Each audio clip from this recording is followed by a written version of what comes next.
Welcome to Callista's new media, where we dive deep into the digital world shaping our lives. I'm your host, Callista, and today we're tackling a pressing question. Does social media do more harm than good to teenagers under 18? With me are three experts: Averil, a media psychologist; Dylan, a concerned parent; and Mike, a tertiary level educator. So now let's get started. Social media is everywhere, connecting us, entertaining us, and even employing us. But behind the likes and shares, there is a darker side. Averil, could you set the stage for us? Absolutely. Platforms like TikTok exploit free digital labor. Users create content, drive engagement, and even advertise products for free, all while the platform profits. This unpaid work is the backbone of the creator economy. Framing theory also plays a role. So media frames social media as empowering or fun, masking its exploitative structures. For example, TikTok Shop isn't presented as unpaid labor. It's framed as earning clout or being entrepreneurial. Actually, how does making money on social media like TikTok Shop work? I don't understand how my children are addicted or even employed by it. This wasn't a thing last time. They even asked me for my ID to make a TikTok Shop account. Because my children weren't allowed to, I did not give them my ID since I scared they get scammed. Wow, that's actually quite concerning. Averil, could you help us break down how these teens' side hustle on social media works while giving their parents a headache? I understand your confusion. So the way we use technologies today is very different from the past. This is a matter of remediation theory, where our ideas about previous technologies can influence our assumptions about how a new technology is to be used. So social media isn't what it was back then. Posts by individual influencers can be sponsored or monetized, and they can sell items and make money on platforms like TikTok Shop. That explains why I'm so out of touch with my students. Every time I see them on their phones, they're using all sorts of weird apps or websites I've never seen before. Nowadays, I see teens even making money as influencers, and they all want to hop onto this seemingly fun and easy money-making bandwagon. Thankfully, there's a systemic barrier to this in Singapore. TikTok does not allow anyone under 18 to make an account to sell items. So it was a good idea for you, Dylan, to not give your ID for your child to open a TikTok shop. It's not easy to make money by being an influencer in Singapore. In the US, users can earn money from views alone, but that is not possible here, regardless of age. Mike, how does this play out in Singapore's media landscape, especially in schools? I've actually noticed many of my students have started mimicking influencers in their language and in their behavior. And you even see students sometimes skipping classes to film TikToks. I'm not sure why this happens, but behavior like this is getting more and more common.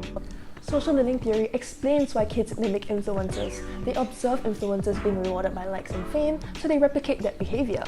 Social media has framed virality as success. It's common to see commercial brands targeting young creators, turning them into unpaid marketers. Is this issue related to free digital labor? I've seen a few students brag about how they get a lot of views on their sponsored content.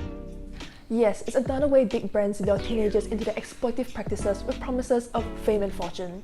They frame it such that teenagers believe if they produce enough content, they will become stars. In reality, they are just free advertising. Dylan, as a parent, what worries you the most? I have a child in secondary school and all they talk about is how their friends are so popular online. They want to become like that, but they are sad that their videos are not doing well online. I try to watch their videos for support, but they get scared that they'll be teased at school. Do you know why your children and students care so much about their likes, follows, and comments? This is because of social identification theory, where teens identify with the online groups they belong in. There's also a reputation economy on social platforms, where teens' self-worth is tied to their social media metrics. So kids don't just use social media, it defines them. That's true. I've also noticed that algorithms amplify social comparison theory, especially upward comparisons, which is where my students with higher social status or more attractive qualities are more popular on social platforms, and others will naturally compare themselves to these superior peers. We've actually even had cases of some students developing depression because of this. Platforms are designed to make you feel less than. Every score is a competition you didn't consent to join. If it's a competition, surely there will be a converse to this. Like downward social comparisons, I assume teenagers may improve their self-esteem by comparing themselves with inferior peers. That sounds quite toxic. I'm not sure I want my children to improve her self-esteem by putting others down. Yes, even the positives of social media usage come with some drawbacks. Downward social comparisons promote toxic online culture and seeking benefit from others' reputational inferiority. Teenagers have also reported that social platforms are more likely to have a positive effect on themselves and a negative effect on others. I see. Social media has benefits and harms like exploitation and manipulative framing, which can result in mental health crises.